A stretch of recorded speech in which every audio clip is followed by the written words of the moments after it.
You woke up, checked your phone, and checked a number. That number decides what you eat, where you live, how you love. It rules your schedule, your sleep, your worth. But here's the twist. It isn't real. It's a 5,000-year-old illusion that turned trust into power, power into paper, and paper into code. The real question isn't how money works. It's how money works on you. Every person wakes up and makes decisions based on a system they never questioned. You stress about money. You dream about money. You measure your worth by money. But when did that start? Did your great-great-grandparents feel this way? No. That's terrifying. Because once you understand where money came from, you see the pattern. Every upgrade made life easier but made someone more powerful. Money isn't a tool. It's a technology that rewires your brain. Before money, there was barter. You had grain, I had fish. Simple. Until desire didn't match. Civilization needed a solution. Humans tried everything. Shells, salt, stones, spices. But nothing stuck until one thing did. And that's when everything changed. Gold. Not because it was practical, but because everyone agreed it was valuable. Gold didn't spoil, didn't rust, didn't lie. It became the first universal yes. A Persian could trade it in Egypt, an Egyptian in Rome, a Roman in China. Borders didn't matter. But here's the insight. Gold wasn't valuable because it glittered. It glittered because everyone believed it was.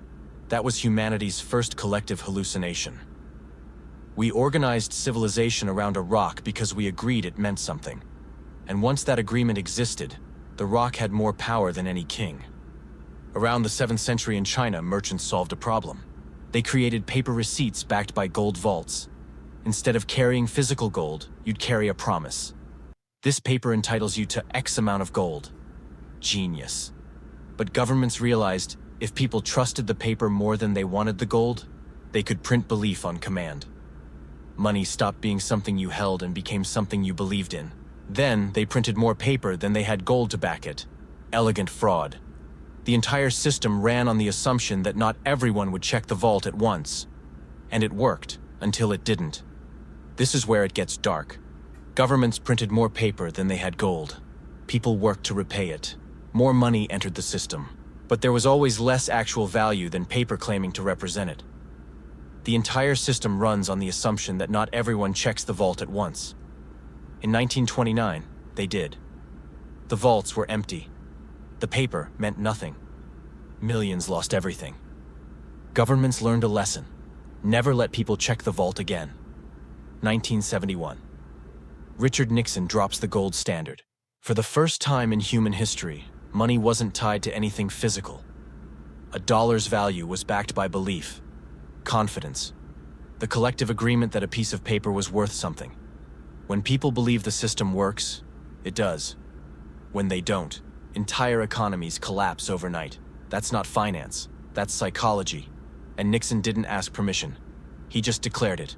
The entire global financial system shifted overnight because once an illusion reaches critical mass, it becomes more real than reality itself.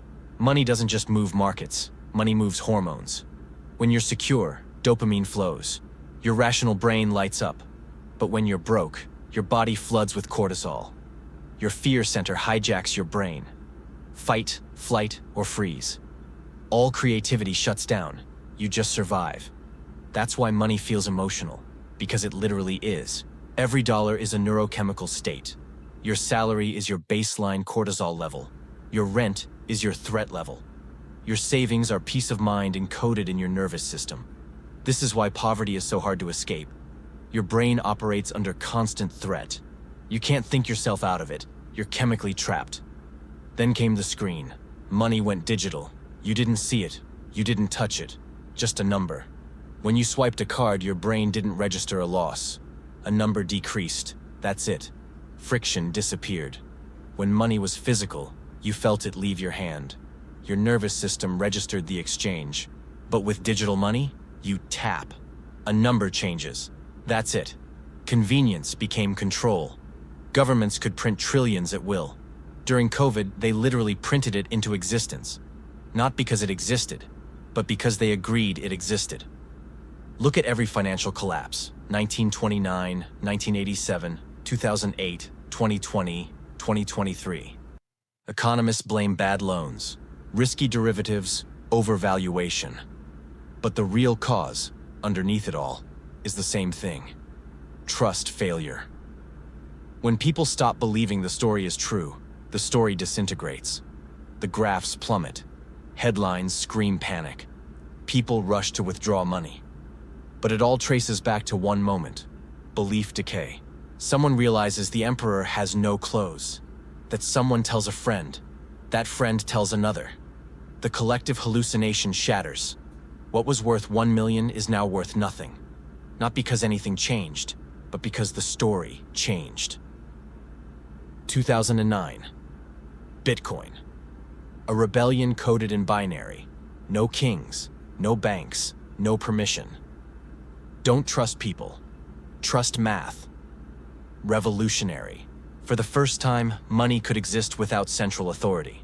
But here's the irony. Even math runs on belief. When Bitcoin launched, it was worth nothing. An engineer gave 10,000 for a pizza. Today that's worth hundreds of millions. Nothing changed about the code. Nothing changed about the math. What changed was belief. Different system.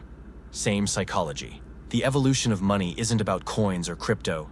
It's about consciousness. Barter reflected survival. Gold reflected beauty and power. Paper reflected institutional trust. Digital reflects control. Money is a mirror showing what we value most and what we fear losing. Look at any era and you see the soul of that civilization. We valued gold because we feared scarcity. We created paper because we needed expansion. We went digital because we craved efficiency. What does that tell us about now?